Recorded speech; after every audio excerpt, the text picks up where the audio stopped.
Hello friends, so இன்றைக்கான வீடியோவில் எதை பற்றி பார்க்க போகிறது பார்த்தீங்கன்னா, இந்த போர்டு எப்படி ரெடி பண்ணுறது அப்படின்னு சொல்லி தான் பார்க்க போகிறோம். ஸோ இது என்ன போர்டு அப்படின்னு கேட்டிங்க அப்படின்னா, இப்போ நார்மலாக நம்ம ஃபிக்ஸல் எல்இடிக்கு யூஸ் பண்ணுவோம் இல்லையா, atmega8 atmega3 to 8 ஐசி இதில் போட்டு, ஸோ அதில் இருக்க எக்ஸ்பெல் நம்ம ரீட் பண்ணி எப்படின்னா அவுட்புட் எடுத்து லைட்டுக்கோ இல்லை போர்டுக்கோ அந்த மாதிரி கொடுப்போம். ஸோ அதை எப்படி ரெடி பண்ணுறது, என்னென்ன காம்போனெண்ட்லாம் யூஸ் பண்ணியிருக்காங்க அப்படின்றது தான் நான் இந்த வீடியோ ஃபுல்லாக சொல்ல போகிறேன். ஸோ வீடியோ ஸ்கிப் பண்ணாமல் பாருங்கள். வீடியோக்குள்ளே பார்த்துக்கோங்க. நம்ம சேனலுக்கு நீங்கள் புதுசாக இருந்தால் கீழே இருக்க இடத்துல சப்ஸ்கிரைப் பண்ணிக்கோங்க. கூட ஒரு பெல் ஐக்கனும் சேர்த்து கிளிக் பண்ணிக்கோங்க. அப்போ தான் அந்த மாதிரி வீடியோஸ் போட்டால் நீங்கள் மறக்காமல் நோட்டிஃபிகேஷனில் பார்க்கலாம். அப்புறம் இதோட நேம் எல்லாமே பிசிபின்னுவாங்க. ஸோ இதை நம்ம ஒரு போர்டுன்னு வச்சுக்கலாமே, atmega3 to 8 atmega8 ரீட் பண்ணுற ஒரு போர்டுன்னு வச்சுக்கோங்க. ஓகே, என்னென்ன மெட்டீரியல் தேவை அப்படின்றது எல்லாமே பார்க்கலாம். ஸோ நீங்கள் ஒரு போர்டாகவும் ரெடி பண்ணலாம், இல்லை அப்படின்னா பிசிபியும் வாங்கி கூட நீங்கள் தனித்தனியாக ரெடி பண்ணிக்கலாம். ஸோ என்னென்ன காம்போனன்ட் தேவை, என்னென்ன காம்போனன்ட்லாம் வேணும் கம்பல்சரி, என்னென்ன காம்போனன்ட்லாம் இல்லைனா கூட பரவாயில்ல, அந்த எக்ஸ்பைல் அதாவது அந்த எக்ஸ்பைல் பின் ஃபைல் நம்ம ரீட் பண்ணலாம் அப்படின்ற எல்லாமே பார்க்கலாம்.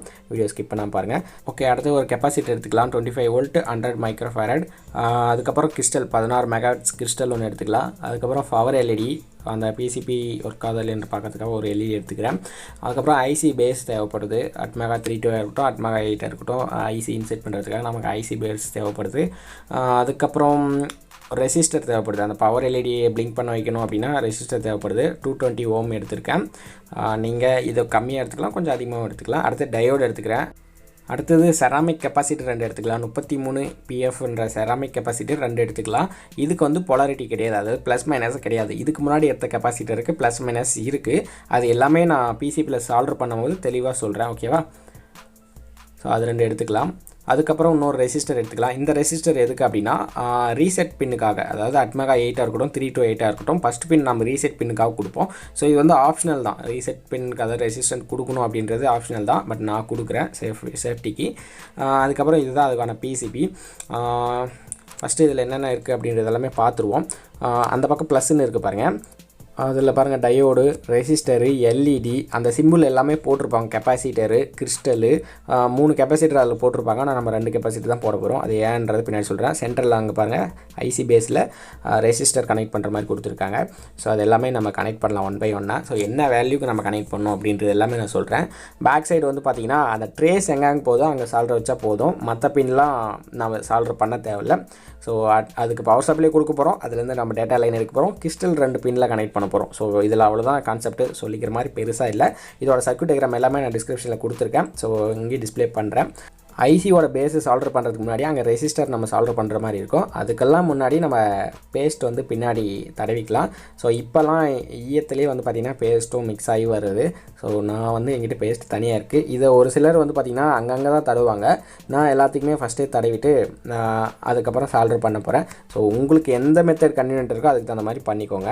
ஃபஸ்ட்டு வந்து பாருங்கள், ரெசிஸ்டர் வந்து சால்டர் பண்ணிட்டேன். ஏன்னா ஐசி பேஸ் போட முடியாது அப்படின்றதுனால நான் ஃபஸ்ட்டே ரெசிஸ்டர் வந்து சால்டர் பண்ணிட்டேன். அடுத்து அந்த டெர்மினலை வந்து கட் பண்ணிக்கலாம். இதுக்கும் வந்து பார்த்திங்கன்னா பொலாரிட்டி கிடையாது, ப்ளஸ் மைனஸ்ன்றது ரெசிஸ்டருக்கும் கிடையாது. நீங்கள் எப்படினாலும் கனெக்ட் பண்ணிக்கலாம். அதுக்கப்புறம் ஐசி பேஸை வச்சு நம்ம சால்டரிங் பண்ணலாம். ஓகே, ஐசி பேஸில் ஒரு சிம்பிள் மாதிரி யூ சிம்பிள் மாதிரி டாப்பில் கொடுத்துருப்பாங்க. அந்த பிசிபிலேயே மார்க் பண்ணியிருப்பாங்க பாருங்க மேலே அந்த யூ சிம்பிள். அதுக்கு தகுந்த மாதிரி வச்சு கனெக்ட் பண்ணிக்கோங்க. ஐசி கனெக்ட் பண்ணும்போது அதே மாதிரி அந்த யூ சிம்பிள் இருக்கும், அது எல்லாமே பார்த்து கனெக்ட் பண்ணிக்கோங்க. ஏன்னா பின்னாடி வந்து பிசிபி டிசைன் பண்ணது அப்படி தான் பண்ணியிருக்காங்க, அதனால சொல்கிறேன். ஓகே, இப்போ அந்த ட்ரேஸ் எங்கெங்கெல்லாம் டச் ஆகிருக்கோ ஸோ அந்த இடத்துல மட்டும் சால்டரிங் பண்ணால் போதும். மற்ற ஐசி பின்னில் நம்ம சால்டரிங் பண்ணணுன்ற அவசியம் கிடையாது. பண்ணுறவங்க பண்ணுறாங்க. நாம் வந்து பார்த்திங்கன்னா நம்ம சிம்பிளாக முடிச்சுக்கலாம். அதனால் வந்து பார்த்திங்கன்னா அந்த ட்ரேஸ் எங்கெங்கெல்லாம் டச் ஆகிருக்கோ அங்கே மட்டும் நான் சால்டரிங் பண்ணுறேன். ஓகே, இப்போ ஐசி பேஸும் நான் வந்து சால்டரிங் பண்ணி முடிச்சிட்டேன், பார்த்துக்கோங்க. அடுத்து வந்து பார்த்திங்கன்னா நம்ம டயோடு கனெக்ட் பண்ணிக்கலாம். ஸோ டயோடில் 2 டெர்மினல் இருக்கும், ஆனோடு கேத்தோடுன்னு சொல்லிட்டு. அந்த கோடு மாதிரி ஒரு சிம்பிள் இருக்கும் பாருங்கள், ஒயிட் கலர், அது வந்து கேத்தோடு. நம்ம ஆனோடு சைடு 5 volt கொடுக்கலாம். ஸோ டயோடோட யூசேஜ் என்னன்னு பார்த்தீங்கன்னா ஏசியை டிசியை மாற்றி தரும், பல்சேட்டிங் டிசியை பியூர் டிசியை மாற்றி தரும். இதெல்லாம் நம்ம படிச்சிருப்போம். இது எல்லாமே நம்ம எஸ்எம் பேஸ்லேருந்து நமக்கு கிடைக்க போகுது. இந்த இடத்துல நம்ம ஏன் டயோடு யூஸ் பண்ணுறோம் அப்படின்னு பார்த்தீங்கன்னா, அந்த ஐசிக்கு வந்து பார்த்திங்கன்னா ஃபார்வர்ட் கரண்ட் மட்டும்தான் அலோவ் பண்ணும், ரிவர்ஸ் கரண்ட்டை அலோவ் பண்ணாது. அதாவது நீங்கள் ப்ளஸ் மைனஸ் மைனஸ் மாற்றி கொடுத்துட்டீங்க அப்படின்னா அந்த கரண்ட்டை வந்து ஐசிக்கு அனுப்பாது. நீங்கள் ப்ளஸுக்கும் ப்ளஸும் மைனஸுக்கு மைனஸ்ன்னு கொடுத்தீங்கன்னா மட்டும்தான் ஐசிக்கு வந்து கொடுக்கும். ஸோ இதனால் நமக்கு ஐசி வந்து பாதுகாப்பாக இருக்கும். ஒரு சில பேர் இதை யூஸும் பண்ண மாட்டாங்க, ஏன்னா நான் கரெக்டாக கொடுப்பேன், அதனால் டயோடு யூஸ் பண்ணாதவங்களும் இருக்காங்க. ஸோ நான் என்னோடய சேஃப்டிக்காக நான் டயோடு யூஸ் பண்ணுறேன். நான் கொடுக்கும்போது நீங்கள் மாற்றி ப்ளஸ் மைனஸ் கொடுத்தீங்கன்னாலையும் ஒரு சில டைம் ஐசி போகிறதுக்கான பாசிபிள் இருக்குது. ஸோ அதெல்லாம் ஆகக்கூடாது அப்படின்றனால நான் டயோடு யூஸ் பண்ணியிருக்கேன். ஸோ டயோடுன்றது இந்த இடத்துல ஆப்ஷனல் தான், நீங்கள் உங்களுக்கு தகுந்த மாதிரி பண்ணிக்கோங்க.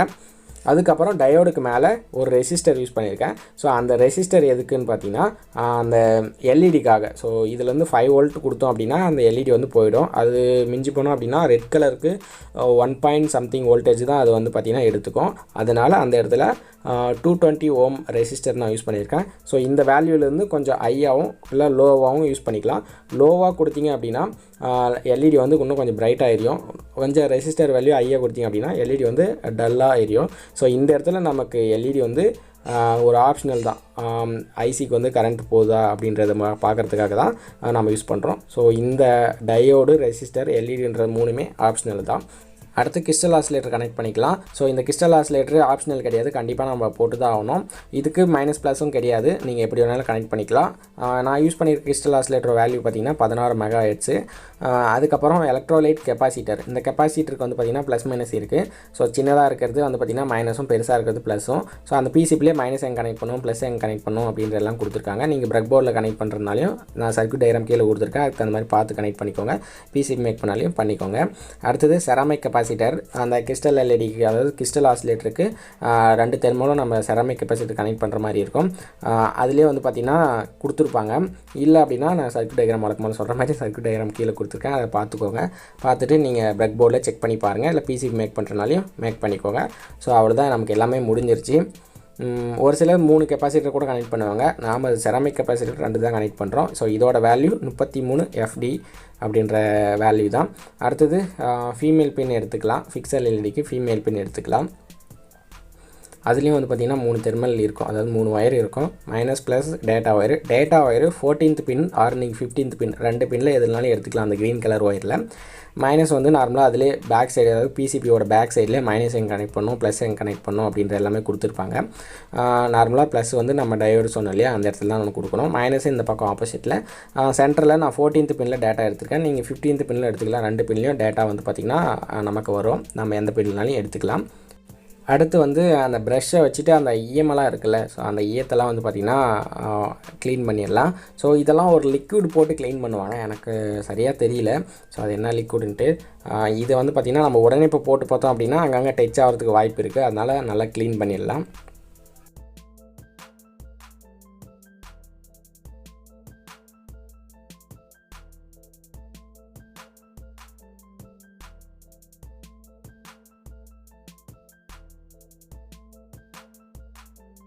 ஓகே, அடுத்தது ஐசி கனெக்ட் பண்ணுறது. அந்த சிம்பிள் மேலே இருக்கும், அதே மாதிரி அந்த யூன்ற சிம்பிள் அந்த ஐசி பேஸ்லேயும் இருக்கும். அதுக்கு தகுந்த மாதிரி கனெக்ட் பண்ணிக்கலாம். ஸோ இதில் ஒரு எக்ஸ் ஃபைல் நான் காப்பி பண்ணியிருக்கேன். ரவுண்ட் சர்க்கிளுக்கு 8x24 நம்ம ஆல்ரெடி வீடியோ போட்டோம் இல்லையா, ஸோ அதான அதுக்கான எக்ஸ் ஃபைல் தான் உள்ள காப்பி பண்ணியிருக்கேன். ஸோ இதை எப்படி ரீட் பண்ணுது அப்படின்ற எல்லாமே நம்ம பார்க்கலாம்.